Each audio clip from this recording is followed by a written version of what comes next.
think of the Monaco Grand Prix, you think of a multitude of things. You think of the glamour, the yachts in the harbour, the tunnel, and, well, the fact it's very difficult to overtake at. It's a circuit that has seen its fair share of dull races, to the point where now some in the media are thinking that the recent Las Vegas Grand Prix could replace it. But I don't think so. As dull as Monaco is, it's historical. You can't force history. You can't buy history. But when it does get interesting once in a blue moon, there is plenty to talk about. The race nobody wanted to win in 1996, Ascher going for a swim in the harbour in the 50s, Ricciardo holding on to the win with a dodgy gearbox, and Senna holding off Mansell to take the victory that would have just not been possible anywhere else because, well, that Williams would have sailed by many laps prior. But it's also had some bizarre incidents take place, most notably when Schumacher decided to park his car at the Rascasse in 2006. Schumacher was on a revenge tour. 2005 had not been the best of seasons for Ferrari, mostly due to the absolutely stupid tyre changing rule, or lack thereof when you think about it. Basically, in 2005, the tyres you used for qualifying were the tyres you used for the race, and there were strict rules regarding which tyres you could change. Long story short, Michelin was able to build a tyre that lasted a long time, while at the same time could get up to temperature faster. Bridgestone couldn't. And you think that Michelin was able to do this because of their endurance racing background. So coming into 2006, that rule had gone, along with the switch to 2.4 litre V8 engines, but Renault still had a very competitive car, and Fernando Alonso was looking to make it a second driver's title in a row, having dethroned the Michael the previous year.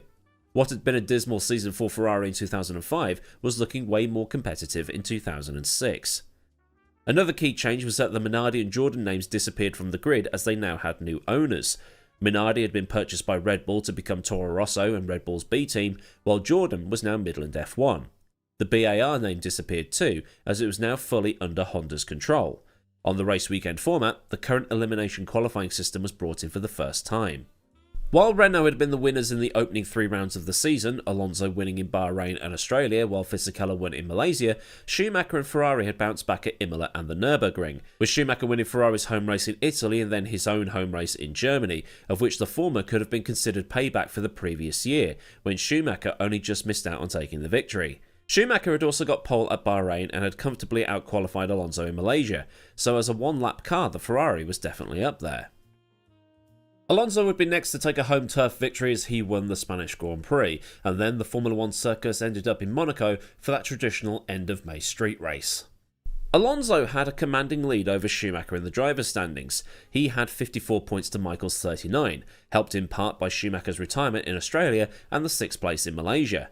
Alonso had been on the podium at all of the races so far that season, while Michael had been 2nd, 6th, a DNF, 1st, and 2nd.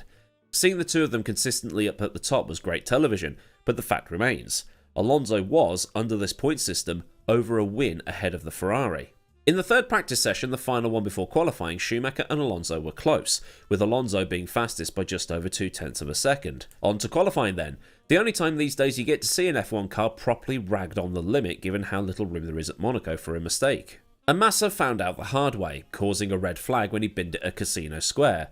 As Massa's car couldn't continue, he was out of qualifying and would therefore have to start from the back of the grid. Massa's crash had happened when Michael was, at the time, the only driver not to have a time on the board. From what I can gather, he was waiting for enough of a clear track to get out and get his time in, because this is Monaco, and under the 3-stage qualifying sessions, there's the possibility of a big name not making it into the top 10 shootout. The top 10 shootout being when you have all the space in the world to bang in a lap. Well, by Monaco standards anyway. Schumacher got his lap in and he was through into the second qualifying session about half a second from the cut-off point. Scott Speed made a mistake at the chicane when he was on for a good lap to get into the second qualifying session. So at the end of that first session, Massa, Montagny, Sato, Speed, Montero and Albers were the ones eliminated. The fastest time was set by Raikkonen, a 1:13.887, which was nearly 4/10 faster than Alonso in second place and half a second faster than Webber's Williams that was third. In the second session, Raikkonen went fastest again in the McLaren and just pipped Alonso's time. Schumacher was 5th fastest this time, behind Coulthard by just a couple of hundredths, but he was getting faster, and really wanted pole position because statistics-wise, this was going to be a record equaler. At the time, and well, still, actually, when you think about it, yeah, sorry, my brain is fried from the charity race yesterday along with my wrists, head, back and legs. But anyway, Schumacher was tied with Mr. Monaco Graham Hill on 5 Monaco Grand Prix wins. The only person sitting above them on that statistics sheet was Senna, who, when it comes to Monaco, is the yardstick, even though Graham is still Mr. Monaco and will forever be Mr. Monaco.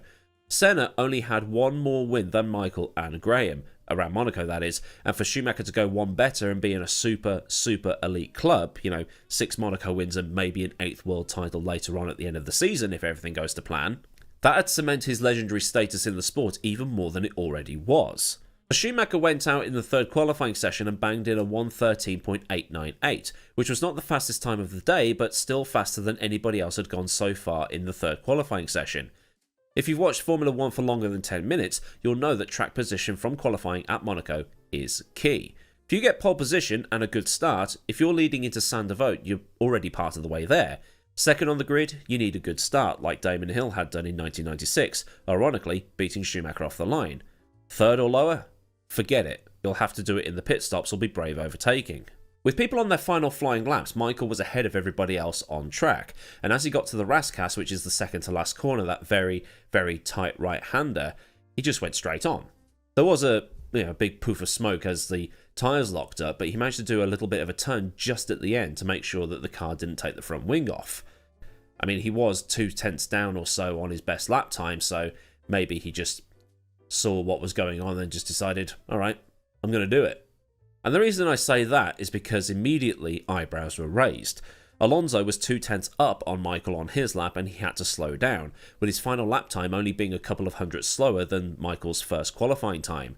People were sat around thinking, Michael doesn't make these kinds of mistakes. He had slid into a barrier lap 1 of the 1996 Monaco Grand Prix, but that was 10 years ago.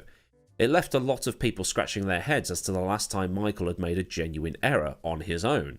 1998 Austrian Grand Prix when he went over the gravel? I think that might have been it.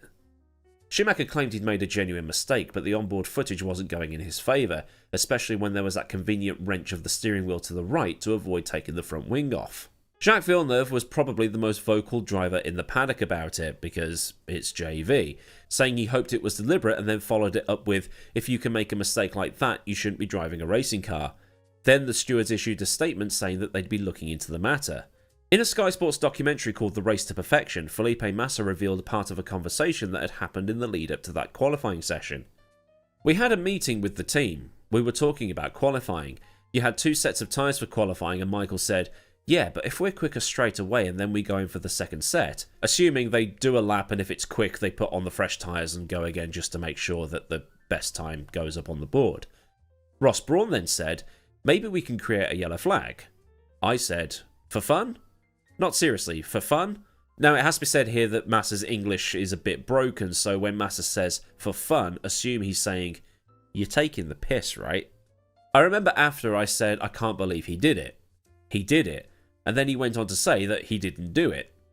Schumacher was hauled before the stewards and told to explain himself, where he maintained that he made a simple error, but the onboard footage wasn't really going in his favour, and the stewards didn't believe a single word he said.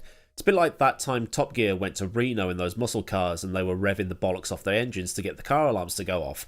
And this cop pulls Clarkson over and says, what are you doing? And he says, oh, I'm sorry, officer, my foot slipped off the clutch. And the cop just says, yeah, I don't believe that for a second.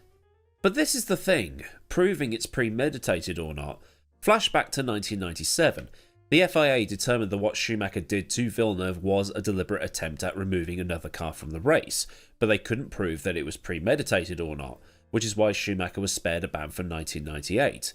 Tabloid newspapers in this 2006 timeframe wrote such headlines as cheater and other sensationalist headlines because, well, that's what they do.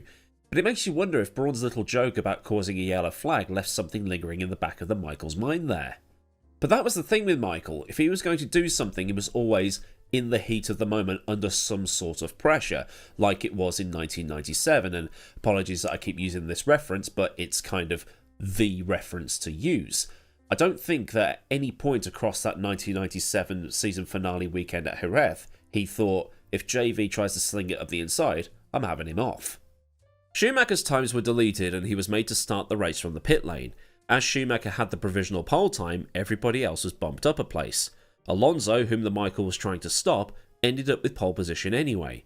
Webber would be second in the Williams ahead of Raikkonen's McLaren, with the rest of the top 10 being Montoya, Barrichello, Trulli, Coulthard, Rosberg, Fisichella and Ralph. So after all of that, the two Ferraris would be right at the back. But the thing is, it seemed like a lot of effort for very little return. While Alonso would take a dominant lights to flag victory, Schumacher clawed his way up to 5th and took the fastest lap, making no fewer than 11 on-track overtakes, at the most difficult of tracks to do so.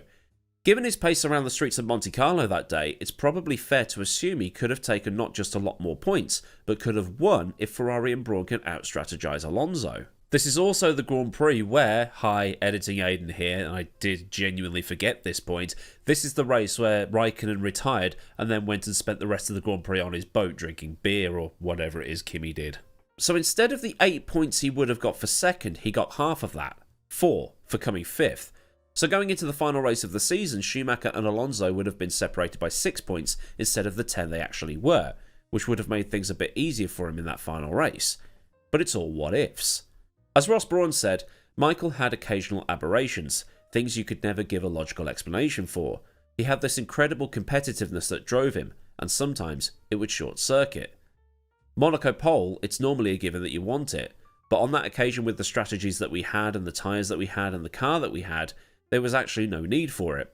It was just a stupid move, and one of those little glitches, short circuits that Michael had 2 or 3 times in his career.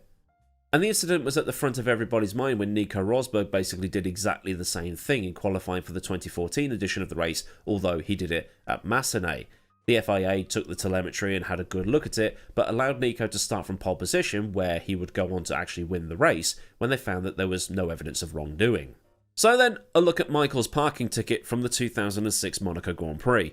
If this has brought up the memories and baffled you as much as it baffles a lot of other people as to why Michael resorted to this, then do like the video, and for more like this, get subscribed with the bell on so you never miss out on anything else I do around here. Massive thanks to the kind folk at Patreon, and if you want to help contribute to the picture purchasing piggy bank, then a link to Patreon is in the description, along with links to Discord, socials, and my affiliate links.